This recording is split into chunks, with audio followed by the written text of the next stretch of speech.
Number one అంటారు. అసలైన number one Guru Kashi university.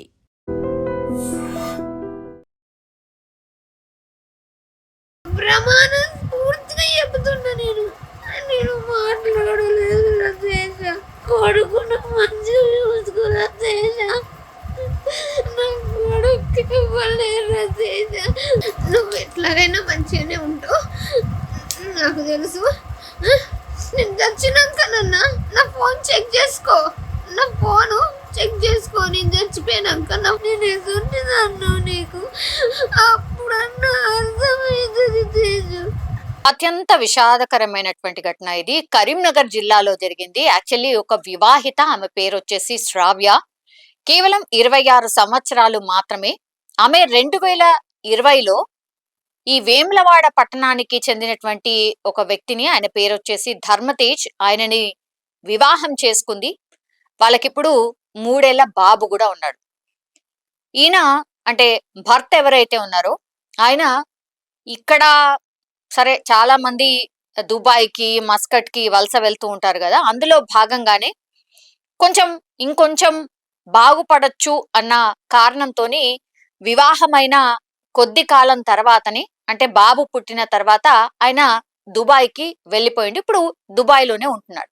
దీంతో మరి ఏం జరిగిందో ఏంటో తెలియదు కానీ వీళ్ళిద్దరి మధ్య కొంత మనస్పర్ధలు స్టార్ట్ అయ్యాయి. ప్రేమ వివాహం అయినప్పటికీ కూడా మనస్పర్ధలు స్టార్ట్ అయ్యాయి. ఫోన్లో మాట్లాడుతున్నటువంటి క్రమంలో ఒకవేళ భర్త ఫోన్ చేసినప్పుడు భార్య ఫోన్ ఎంగేజ్ వచ్చింది, ఎవరితోనో మాట్లాడుతున్నప్పుడు ఆబ్వియస్ గా ఎంగేజ్ వస్తుంది కదా. సో అట్లా ఒక 2-3 సార్లు ఆయన ఫోన్ ట్రై చేసినప్పుడల్లా ఆమె ఫోన్ ఎంగేజ్ రావడంతో దీంతో అనుమానం వ్యక్తం చేసడం స్టార్ట్ చేసిండు. అప్పటి నుంచి కూడా ఆ అడపా కూడా కొంత అరుచుకోవడం, ఇద్దరు తిట్టుకోవడం. ఇట్లా ఏంటి ఎందుకు అంటే, నేను ఫోన్ చేసినప్పుడల్లా నీ ఫోన్ బిజీయే వస్తుంది, అసలు నువ్వు ఎవరితోని మాట్లాడుతున్నావు, ఏమైతుంది ఏంటి అనేది కొంత గట్టిగానే, అంటే 1-2 సార్లు చూశాడు. ఆ తర్వాత నుంచి ఆయన ఫోన్ చేసిన టైంలో ఎప్పుడు చేసినా నువ్వెవరితోనో మాట్లాడుతున్నావు, నువ్వేదో చేస్తున్నావు, నేను దుబాయ్లో ఉంటున్నా కాబట్టి నాకు తెలియట్లేదు, నువ్వేం చేస్తున్నావు ఏంటి, నువ్వు ఎవరో పరాయి వ్యక్తితోని నువ్వు మాట్లాడుతున్నట్టు నాకు అనిపిస్తోంది అంటూ చాలా టైమ్స్ శ్రావ్యతోని అనడం స్టార్ట్ చేశారు. 2-3 సార్లు కూడా గతంలో కూడా వీళ్ళిద్దరూ అర్చుకోవడం కావచ్చు, తిట్టుకోవడం కావచ్చు, ఇవన్నీ కూడా జరిగినట్టుగా ఇప్పుడు శ్రావ్య ఎక్కడైతే వాళ్ళ అమ్మగారింట్లో ఉంటుంది, అంటే భర్త దుబాయ్కి వెళ్ళిన తర్వాత మళ్ళీ తల్లిగారింట్లోనే ఉంటుంది. అది ఎక్కడ అంటే ఆమె ఉంటున్న ప్రాంతం వచ్చేసి కరీంనగర్ జిల్లా శంకరపట్నం మండలం తాడికల్ గ్రామంలో వాళ్ళ తల్లిగారు ఉంటారు కాబట్టి అక్కడ వెళ్ళి శ్రావ్య ఉంటోంది వాళ్ళ బాబుతో సహా. దీంతో తల్లిగారింట్లో ఉన్నటువంటి టైంలోనే భర్త ఫోన్ చేసినప్పుడల్లా ఈ అర్చుకోవడం, తిట్టుకోవడం చూసిన తర్వాత, మేము నీకు ఆల్రెడీ చెప్పాం కదా, నేను అందుకే చెప్పాము వివాహం అతనితో చేసుకోకు, నువ్వు లవ్ మ్యారేజ్ చేసుకుంటున్నావు, ఆయన నీకు కరెక్ట్ సెట్ కాడు, సూట్ కాడు అని మేము ఎన్నిసార్లు చెప్పినా కూడా ఇగో ఇదే రీజన్, మాకు తెలుసు, మేము చెప్తే నువ్వు వినిపించుకోలేదు, మా మాట పెడచెవిన పెట్టావు, ప్రేమ వివాహం అంటూ అతన్ని వివాహం చేసుకున్నావు, ఇప్పుడు చూసినవా నీ మిన్నే అనుమానం వ్యక్తం చేస్తున్నాడు అనేటువంటి మాట తల్లిగారి దగ్గర నుంచి కూడా, తల్లిగారికి సంబంధించిన వ్యక్తులు అనడం, అట్లాగే ఈమెకి బ్రదర్ ఉన్నాడు, ఆయన కూడా ఇదే మాట చెప్పడం, ఇదంతా కూడా జరుగుతున్నటువంటి క్రమంలోనే ఒక 2-3 సార్లు ఆమె భర్తతోని మాట్లాడిందట, బెదిరించిందట. ఏమని చెప్పిందట భర్తతోని అంటే, నువ్వు ఇట్లా నా మీద అనుమానం వ్యక్తం చేస్తున్నావు కదా, ఇంకెందుకు నేను బతికి వేస్ట్ కదా, నేను చనిపోతాను అని 2-3 సార్లు బెదిరించిందట కూడా. సో ఈసారి కూడా అట్లనే బెదిరిస్తోంది నన్ను, ఆమె ఏం చేసుకోదు అని భర్త అనుకున్నాడు. కానీ ఈ వీడియో ఒక్కసారి చూడండి, ఎంత అమాయకంగా శ్రావ్య ఏడుస్తూ, నీ మీద ఒట్టు, తల్లిగారి మీద ఒట్టు, కొడుకు మీద ఒట్టు, దేవుడి మీద ఒట్టు, నా మాట నమ్ము, నేనెవరితోని మాట్లాడతలేను, నన్ను ఇట్లా నువ్వు ఈ మాటలతోని చిత్రవద చేస్తున్నావు, నేనెవరితోని మాట్లాడట్లేదు, నువ్వు నమ్మినా నమ్మకపోయినా ఇదే నిజం, నన్ను ఇప్పటికైనా నమ్ముతావనుకుంటున్నా, అందుకే ఈ పని చేస్తున్నాను అని స్లీపింగ్ పిల్స్ ఏవైతే ఉన్నాయో, స్లీపింగ్ పిల్స్ గుప్పడన్ని sleeping pills almost 10 to 12 tablets ఉన్నట్టున్నాయి.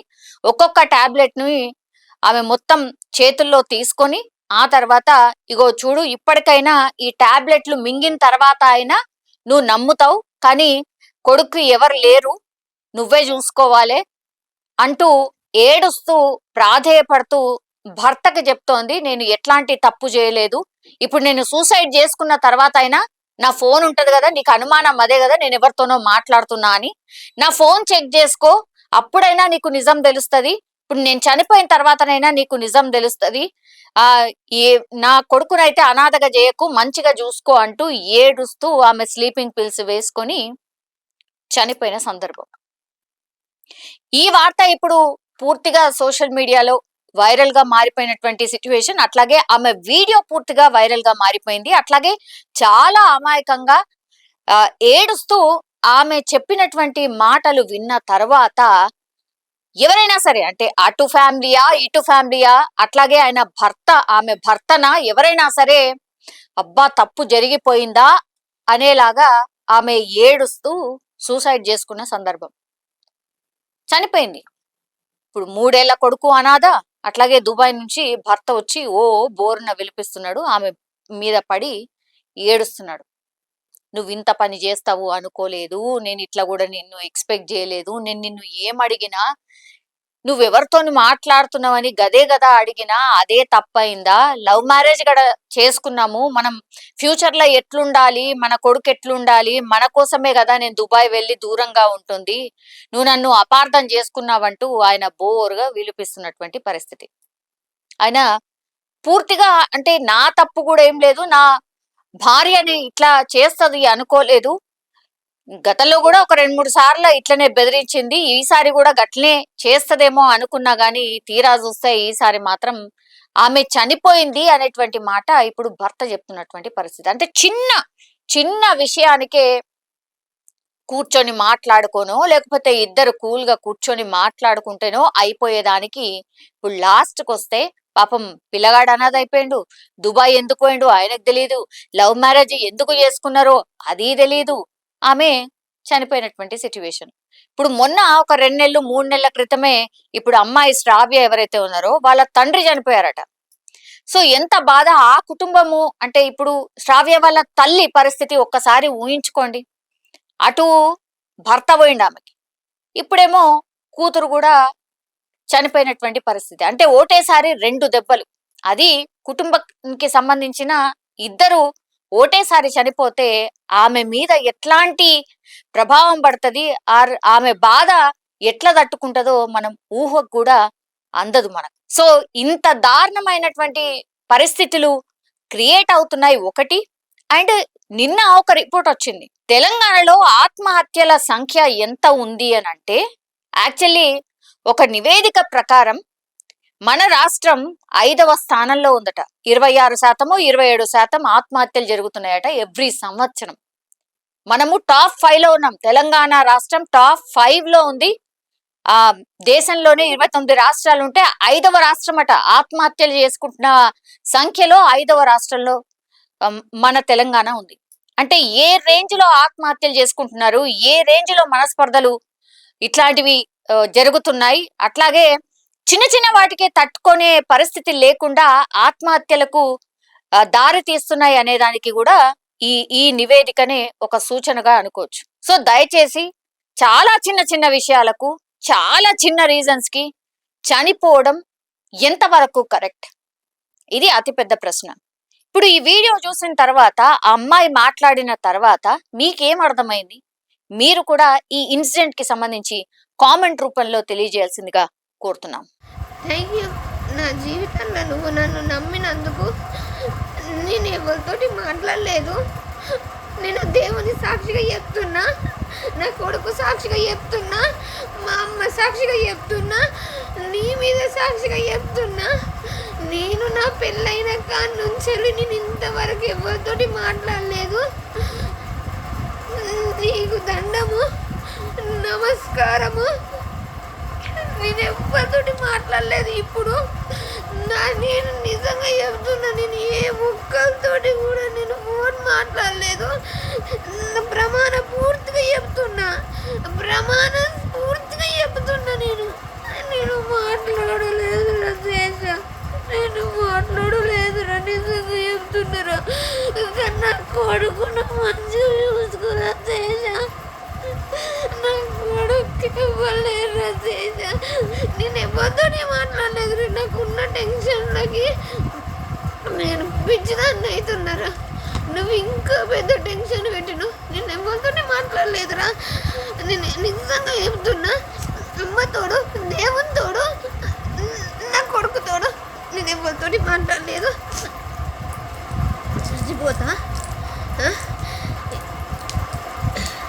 నువ్వు ఎట్లాగైనా మంచిగానే ఉంటావు, నాకు తెలుసు.